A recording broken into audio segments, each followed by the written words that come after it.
It's crazy, man. It doesn't feel like it. That's what one of my clients said to me on a recent coaching call when we looked at his numbers. The business was doing more than it was last year, more work, more activity, more moving parts, but he was not getting crushed the same way as he was before. And that's the part that caught his attention. Most business owners assume growth means more stress, more customers, more jobs, more employees, more questions, more mistakes, more fires to put out. And for a lot of business owners, that's exactly what happens. The business grows, but every decision still lands back on them. But on this call, something different was happening. When we were comparing the business at the same time last year, his business partner said, "Hey, last time I felt like I was just pulling my hair out all the time." And then the owner kicked in and he said, "Yeah, I was in the middle of everything. I was doing all this with helpers." That line matters because he did have people. He wasn't alone, but having people is not the same as having structure. If everything still needs you to decide, to think, to approve, correct, follow up, keep the work moving, you don't really have a team that's carrying the business. You have people that's helping you carry it. So this year, the business was doing more, but it didn't feel the same, not because everything was perfect. People still made bad decisions. The problems still kept popping up. Customers still needed his attention, but the more of the right people were in place, more of the team knew what they owned, more of the work had a place to go besides the business owner's desk. And that is the lesson. See, growth doesn't automatically give you freedom. Sometimes growth gives you really a bigger mess, right? Does that make sense? Business depends on you when it's smaller. It's going to usually depend on you when it's getting bigger.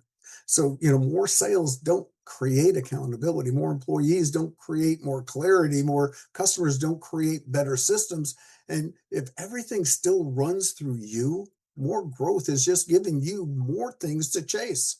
So before you rush harder for more sales, ask yourself this question. Can my business handle more without everything coming back to me? So first, start with ownership. Who owns the scheduling? Who owns the follow-up? Who owns quality control or billing issues or customer communication? And if the honest answer keeps coming back to you, that's not a people problem. That's a structure problem. Then let's look at where the work stops. Where does the team wait for you for an answer?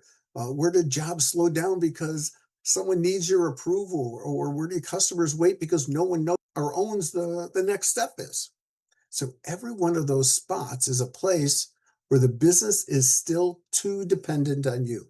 So next, we can even look at management. Do you have people actually managing, or do you have really good workers who are still doing all the work and trying to manage in between the cracks? That's one of the big realizations of this coaching call as well.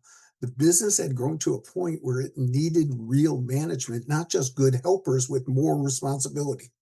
So structure isn't about making your business more complicated. It's about making your business clearer, clearer roles, ownership, clearer numbers, clearer meetings, clear expectations. And that's where coaching helps. Most business already knows, really something needs to change. They know they need better systems. They know they need stronger managers, clearer roles, or better and more accountability. The hard part is knowing what to fix first and how to install it without really creating chaos in the business. So coaching helps you slow down, see the pattern, and then put the changes in the right order. Because when you build structure in the right order, the business can start handling more without everything coming back to you. Yes, you. And that's when you get to have that moment where you look at the business and say, this feels different.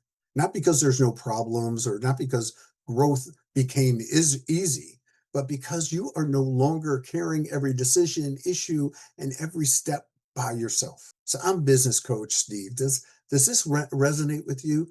So if your business is growing too much or feel that it still depends on you, I invite you to discover the power of coaching. And it starts with a simple discovery call where we're going to look at where you're stuck, what keeps you coming back, what really needs to change first so your business can grow without draining the life out of you. Discover the power of coaching. Your business deserves it, and so do you.